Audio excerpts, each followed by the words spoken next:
हरियाणा की सिंचाई मंत्री श्रुति चौधरी ने कहा कि अत्यधिक जल भराव के चलते प्रदेश में आपदा जैसी स्थिति पैदा हो गई है। इससे निपटने के लिए हरियाणा सरकार तत्परता से कार्य कर रही है। सिंचाई विभाग तथा पंचायती राज विभाग मिलकर आपदा प्रबंधन कार्यों में प्रशासन के साथ लगे हुए हैं। अधिकारियों को निर्देश दिए गए हैं। इसके चलते पंप, वर्टिकल टरबाइन के साथ ही नहरी चैनल बनाकर पानी की निकासी की व्यवस्था की जा रही है। उन्होंने कहा कि यदि बरसात रुक जाती है तो 15 दिनों में जल भराव की समस्या को दूर कर लिया जाएगा। हालांकि उन्होंने बरसात जारी रहने पर इस समस्या के निपटान के लिए 1 माह का समय बताया। तोशाम में पत्रकारों से बातचीत करने के बाद उन्होंने तोशाल हल्के जल भराव वाले गांवों तोशाम, सागवन, डांग, डांग कलान, डांग खुर्द, बीरण आदि गांवों का दौरा किया। इस मौके पर उन्होंने तोशाम हल्के की 12 गौशालाएं के लिए 1 करोड़ रुपए की राशि के चेक भी वितरित किए।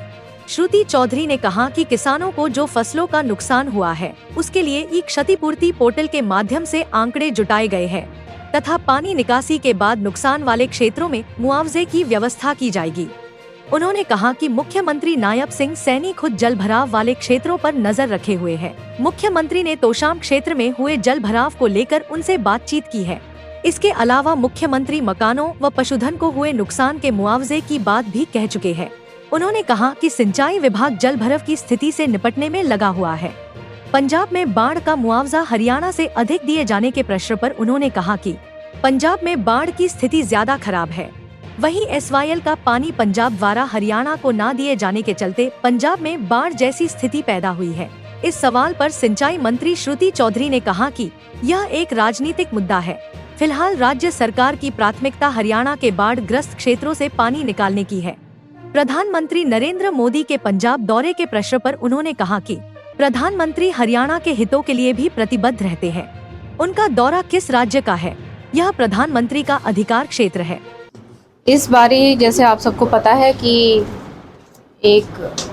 ऑलमोस्ट एक आपदा के रूप में ये बाढ़ आई है और सिंचाई विभाग ने बहुत बढ़ चढ़कर प्रशासन ने काम किया है।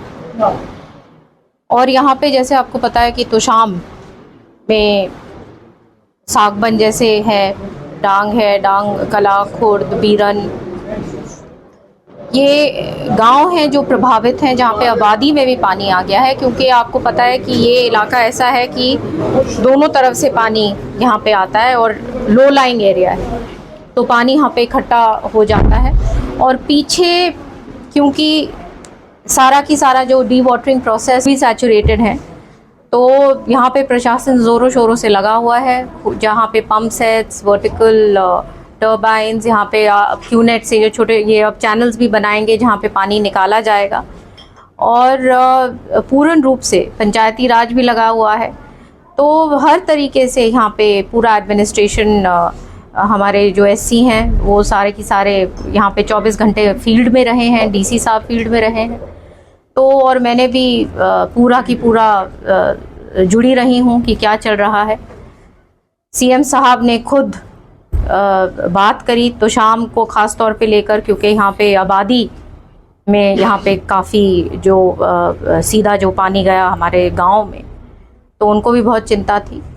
तो ये सारा की सारा काम लगा हुआ है और पूरा प्रशासन लोगों के साथ खड़ा है और लोगों को भी ये मालूम है। काफी नुकसान हुआ, क्या केंद्र से कोई राहत पैकेज की मांग भी हरियाणा सरकार की रहेगी ओवरऑल मुआवजे? देखिए, एक तो ये क्षति पोर्टल है जहाँ पे अपना ये सारा दर्ज कराना होगा कि किस तरीके से कहाँ कहाँ नुकसान हुआ है, और उसके अनुसार भी कॉम्पनसेशन मुआवजा दिया जाएगा। उसके अलग से CM साहब ने चाहे जहाँ पे ये जो घर टूटे हैं, जहाँ पे पशु नुकसान जहाँ हुआ है, ऐसी जो चीज़ें हुई हैं, वहाँ पे हर एक अलग अलग तरीके से सबका जो है मुआवजा का वो तमाम चीज़ जो सिस्टम ने पूरा वो तैयारी कर ली है और वो लोगों तक पहुँचेगी, ताकि जैसे ही ये पानी थोड़ा सा और निकलने लगेगा, निकालने लगेंगे, रिसीड होने लगेगा, तो ये सारा की सारा जायज़ा भी शुरू हो जाएगा। सवाल उठते और खासकर विपक्ष आरोप लगाते समय रहते ड्रेनेज की सही से सफाई नहीं हुई, कहीं ना कहीं वो। देखिए, विपक्ष तो मानते हैं सारे की सारे, अच्छी तरह से जानते हैं कि काम किस तरीके से प्रशासन ने, सरकार ने किया है, लोग भी जानते हैं।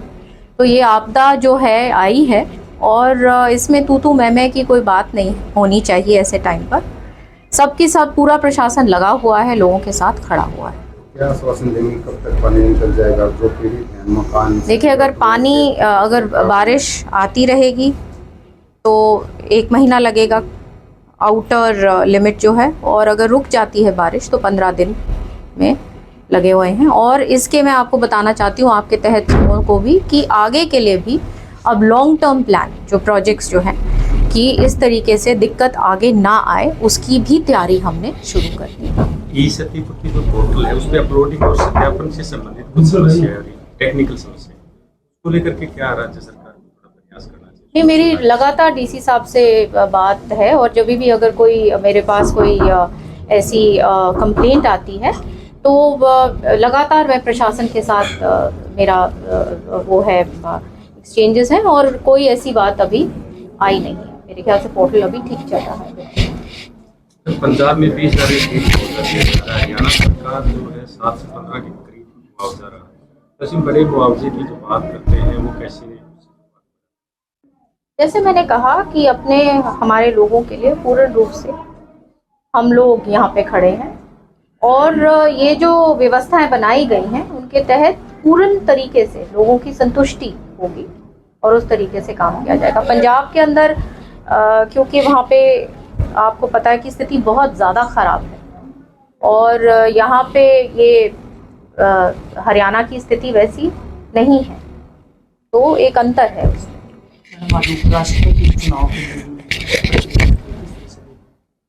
रिजल्ट आएगा, आपको पता चलेगा। क्या लगता है कि उनको हरियाणा का भी दौरा करना चाहिए? दौरे से पंजाब को कितनी राहत मिल पाएगी?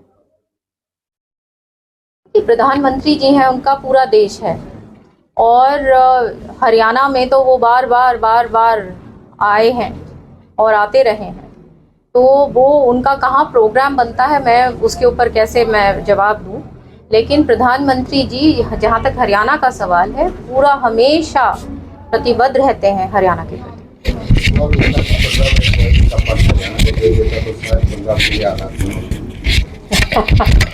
अब ये पॉलिटिकल ऐसी बात कोई करने का कोई फायदा नहीं। अभी जो है लोगों का काम, लोग जो इससे प्रताड़ित हैं उनका काम करना है, और इतना ही।